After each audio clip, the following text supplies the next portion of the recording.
Todo esto, momento de ir al primer análisis del día y como suele ser habitual cada jueves lo hacemos con Pablo García, director de Divacons Alpha Value. Pablo, muy buenos días. Hola, buenos días, Eva.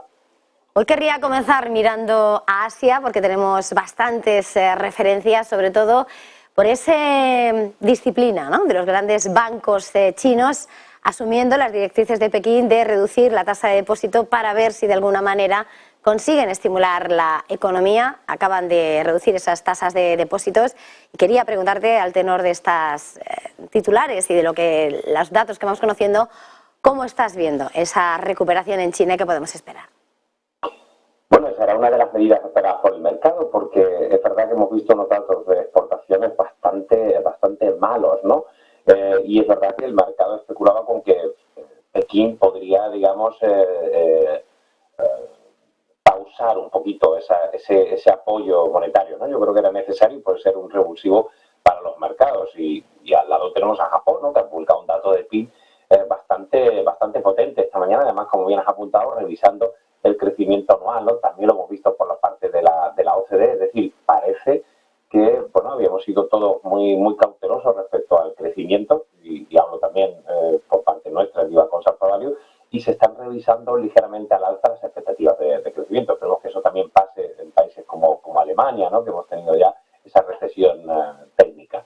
Pero bueno, sorpresas te da la vida, ¿no?, como ayer el Banco Central de Canadá, ¿no?, esa subida de tipo quizá inesperada por la gran mayoría, esos 25 puntos básicos, después de hacer una pausa y bueno, pues a ver un poco qué ocurre con la FED la semana que viene, ¿no? La verdad es que estamos en una fase en la que los mercados están relativamente tranquilos, ¿no? Has comentado el caso de China, también el caso de Japón, incluso en Estados Unidos con esa concentración masiva en las 7 grandes tecnológicas que acumulan prácticamente todas las subidas del Standard & Poor's. Estamos viendo muchos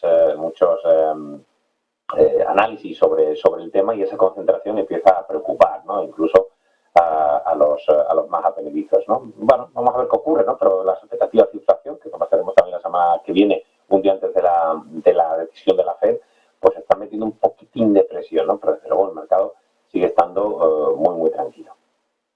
Señalando de alguna manera esa sorpresa, decías, para algunos de Canadá después de la de Australia, pero es verdad que si miramos esa herramienta de la FED, empezaba mucho más eufórica las apuestas sobre que iba a haber una pausa. La semana arrancaba con por encima del 74%, anoche en torno al 68%.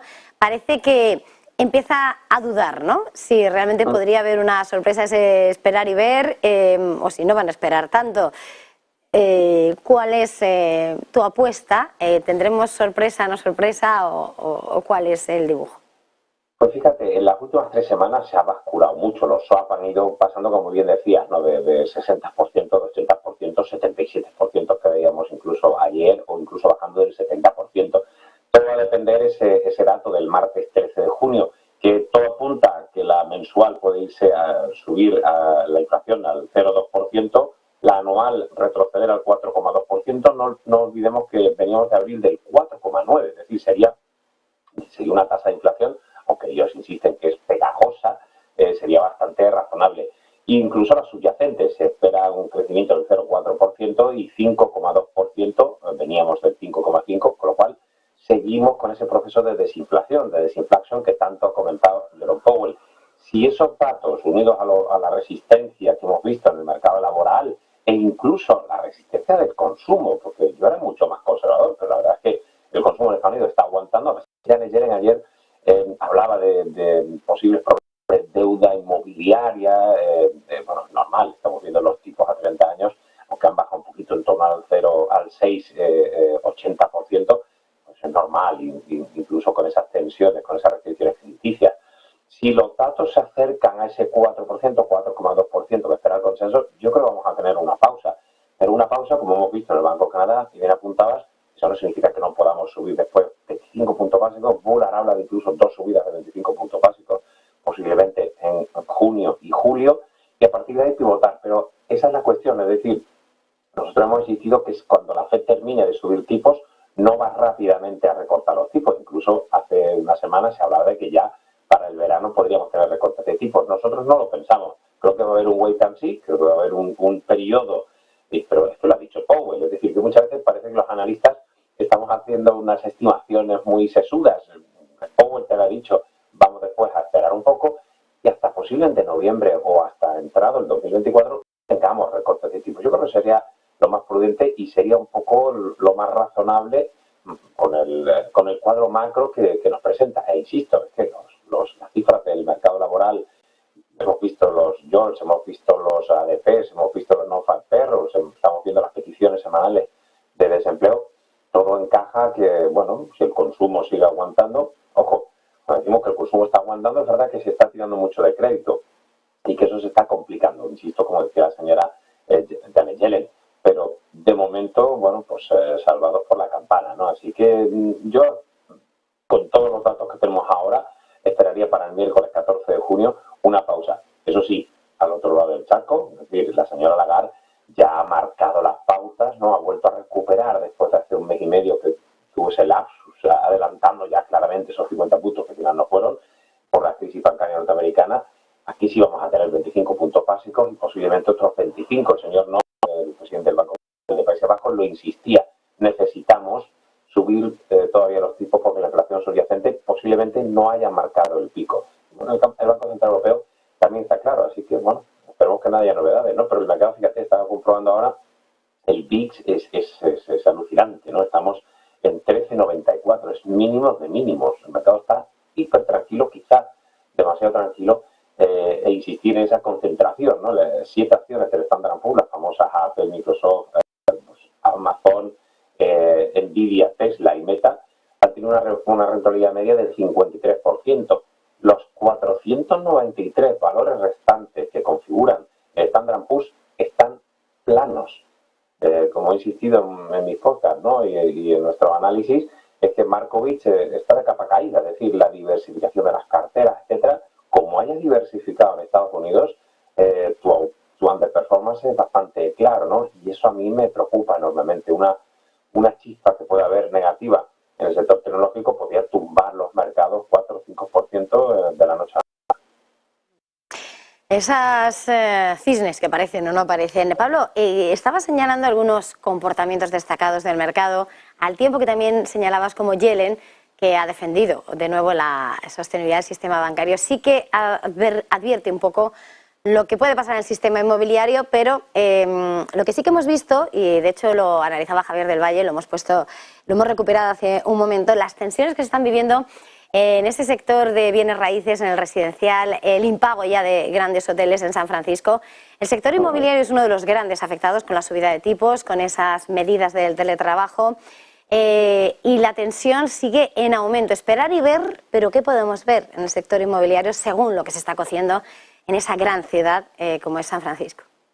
Muy interesante, además escuché el análisis de Javier, como siempre, muy interesante.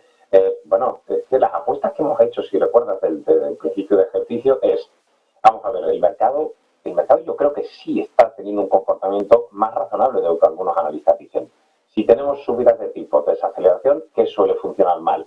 Cíclicos pesados, petróleo, metales y minas, y con subidas de tipos y tensionamientos en el crédito, inmobiliarias. ¿Cuáles son los 3 sectores negativos del Stock 600? Si miramos también Estados Unidos igual, esos 3 sectores, con lo cual ahí no hay sorpresas y nuestra apuesta por el sector tecnológico también ha cuadrado. Es decir, el sector inmobiliario se está comportando de una forma razonable, pero dentro del sector inmobiliario hay, digamos, 3 subsectores. El más afectado, como siempre, el residencial. Es verdad que el de oficinas es el más resistente y el de centros comerciales también se ve afectado porque tienes caídas del consumo y encima subidas de tipos, ¿no? Es decir, que bueno, colapsa un poco el net asset value de las inmobiliarias. Así que dentro de esos 3 subsectores, el safe haven, la parte más segura, desde luego, es la parte de oficinas, a pesar del tema del teletrabajo. Es decir, es verdad que hemos visto menor afluencia, pero las tasas de ocupación se han mantenido relativamente bien y los precios se han mantenido relativamente estables, ¿no? Es decir, el COVID ha tenido un impacto, pero no ha sido tan espectacular como algunos pensaban, ¿no? Afecta mucho más el tema de la subida de tipos para la parte de promoción y centros comerciales que incluso para las oficinas, ¿no? Lo estamos viendo también en compañías como Gecina, ¿no? En el caso europeo, ¿no? Así que, bueno, es un sector tocado. Dicho esto, si el ciclo es mucho más liviano, como parece en Estados Unidos e incluso en China con esas ayudas monetarias, suelo, que eso está por ver, desde luego cambiaría un poco el efecto y entonces tendríamos seguramente a finales de este ejercicio 2023 una oportunidad nueva para esos cíclicos pesados, para esas inmobiliarias, para las compañías más afectadas por el ciclo, ¿no? Yo creo que todavía es prematuro y entrar en el sector inmobiliario es bastante complicado. Las noticias se van a suceder, pero como siempre pasa en el mercado, hay que comprar con el rumor y vender con la noticia. Es decir, ya sabemos que eso va a pasar, va a haber malas noticias, vamos a ver dónde está el mínimo. Yo siempre lo digo, Eva, no me caso ni odio a ningún sector ni a ningún valor. Todo tiene su momento para poder entrar. Antes de terminar, no quiero extenderme demasiado porque tampoco tengo mucho tiempo, pero precisamente dices no te casas con ningún sector. El que parece que se está casando últimamente es China con el oro. Lleva 7 meses comprando de manera compulsiva y entre medias el análisis sobre lo que va a ser esa estrategia para elevar al yuan a lo más alto, esa estrategia en ese discurso de desdolarización. No sé cómo interpretas esa compra, esas reservas de oro del gigante asiático. Bueno, la verdad es que esos hablan de 67,3 millones de onzas, ¿no? O 2.092 toneladas, ¿no? La verdad es que es sorprendente, ¿no? Tengo un gráfico delante que de hecho lo llevamos hoy en el diario de mercados, que ha sido, pues, se ha ido a máximo y ha ido incrementando de una forma notable. Pero fíjate, va que el precio está en los 1.947 dólares por onza y prácticamente a niveles que tocamos incluso en el mes de enero. Hemos tenido un bajón en febrero o marzo. En marzo, de verdad, por la crisis subió con fuerza, es decir, tampoco estamos viendo una tensión en el precio del oro. Pero bueno, es normal, tenemos la volatilidad en mínimos, tenemos la confianza en máximos, es decir que, aunque es verdad que China, las reservas de oro han ido incrementándose de una forma notable, no ha habido un tensionamiento en el precio de metales preciosos como para pensar que podía desvirtuar el mercado. Pero bueno, el dato está aquí, lo llevamos y bueno, interpretaciones, pues sí, puede ser para proteger su divisa, ¿no? Es que China está cogiendo un peso específico, ya no solo económico, sino también en el ámbito geopolítico, como hemos insistido mucho, que a Estados Unidos le preocupa, ¿no? Esa famosa ley de chips para intentar evitar que la tecnología puntera vaya a China, eso va a ser un incremento.